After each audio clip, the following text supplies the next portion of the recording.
পার্বত্য চট্টগ্রামে ফুল ভাসানোর মধ্য দিয়ে শুরু হয়েছে ক্ষুদ্র নৃগোষ্ঠীদের বৈশাখী তথা বাংলা বর্ষবরণ ও বিদায় অনুষ্ঠানের আনুষ্ঠানিকতা। সকালে রাঙামাটির কাপ্তাই হ্রদ, বান্দরবান সাঙ্গু নদী ও খাগড়াছড়ির চেঙ্গি নদীতে ফুল ভাসান বিভিন্ন সম্প্রদায়ের মানুষ। এ ফুল ভাসানোর মধ্য দিয়ে পাহাড়ে শুরু হলো 3 দিনের বৈশাখী উৎসবের আনুষ্ঠানিকতা। আগামীকাল অনুষ্ঠিত হবে মূল বিজু।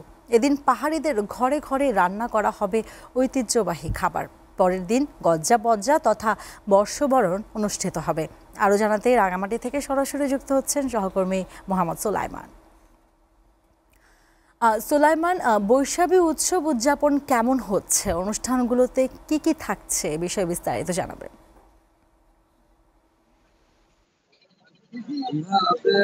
জানেন, আগামী 14ই এপ্রিল কিন্তু বাঙালির হাজার বছরের ঐতিহ্য বাংলা বর্ষবরণ অনুষ্ঠিত হবে। পার্বত্য চট্টগ্রামে বাংলা বর্ষবরণ এবং বিদায় উৎসবকে ভিন্ন ভিন্ন নামে পালন করা হবে এবং বেশ কয়েকদিন আগ থেকে উৎসবটি পালন করা হয়। আমরা আজকে জানাতে চাই, আজকের দিনে ফুল ভাসানোর মধ্য দিয়ে ক্ষুদ্র নৃগোষ্ঠীদের বাংলা বর্ষবরণ বিদায় উৎসব তথা যেটিকে এক কথায় বৈশাখী উৎসব বলা হয় সেই নামে বেশি পরিচিত, সেই উৎসবটি কিন্তু আজকে শুরু হয়েছে 3 পার্বত্য জেলায়। রাঙামাটির কাপ্তাই হ্রদে আজকে ত্রিপুরা সম্প্রদায়ের লোকজন ফুল ভাসানোর মধ্য দিয়ে অনুষ্ঠানের আনুষ্ঠানিকতা শুরু করেছে এবং ইতিমধ্যে একটি আনুষ্ঠানিকতা শেষ হয়েছে। অর্থাৎ কাপ্তাই হ্রদের একটি দ্বীপে, বিচ্ছিন্ন একটি দ্বীপে কিন্তু আজকের এই আয়োজন করা হয়েছিল।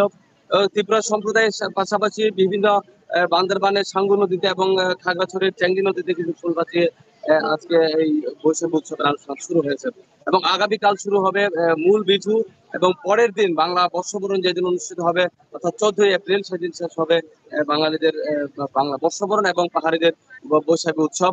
তো আজকের এই কাপ্তাই হ্রদে গঙ্গা দেবীর উদ্দেশ্যে ত্রিপুরা সম্প্রদায়ের লোকজন তাদের ফুল ভাসিয়ে তারা আজকে উৎসবটি শুরু করেছে। তাদের বিশ্বাস হচ্ছে গঙ্গা দেবীর উদ্দেশ্যে যে ফুল ভাসানো হয়েছে তার মাধ্যমে পুরাতন বছরের সকল গ্লানি ধুয়ে মুছে তারা আজকে শেষ করেছেন এবং এর মধ্য দিয়ে নতুন নবযাত্রা শুরু করবে এবং নতুন জীবনের বাংলা বর্ষবরণে নতুন বর্ষ তারা পদার্পণ করবেন। এর মধ্য দিয়ে পার্বত্য চট্টগ্রাম সহ পুরো বাংলাদেশে একটি শান্তি, সম্প্রীতি, সৌহার্দ্যপূর্ণ পরিবেশ সুষ্ঠুভাবে শুরু হবে বলে তারা বিশ্বাস করছে এবং আজকের এই অনুষ্ঠানের মধ্য দিয়ে যে বিষয়টি স্পষ্ট করা হয়েছে, অর্থাৎ যারা ক্ষুদ্র নৃগোষ্ঠী সম্প্রদায় সহ পার্বত্য এলাকার বসবাসরত বাঙালি সম্প্রদায় সহ প্রত্যেকটি সম্প্রদায়ের মানুষ কিন্তু উৎসবে একাকার হয়েছে। এর মধ্য দিয়ে পার্বত্য চট্টগ্রামের সাম্প্রদায়িক সম্প্রীতি এবং যে বিশ্বাস এবং আস্থা স্থাপনের যে বিষয়টি হয়েছে সেটি সুদূরে হয়েছে বলে এখানকার সকল সম্প্রদায়ের নেতৃবৃন্দ মনে করছে।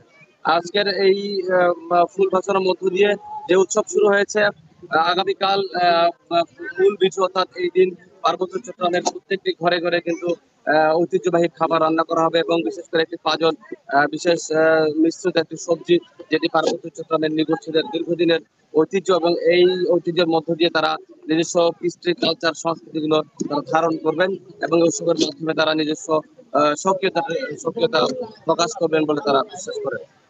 এই ছিল পার্বত্য চট্টগ্রামের নৃগোষ্ঠীদের বৈশাখী উৎসবের সর্বশেষ অবস্থা।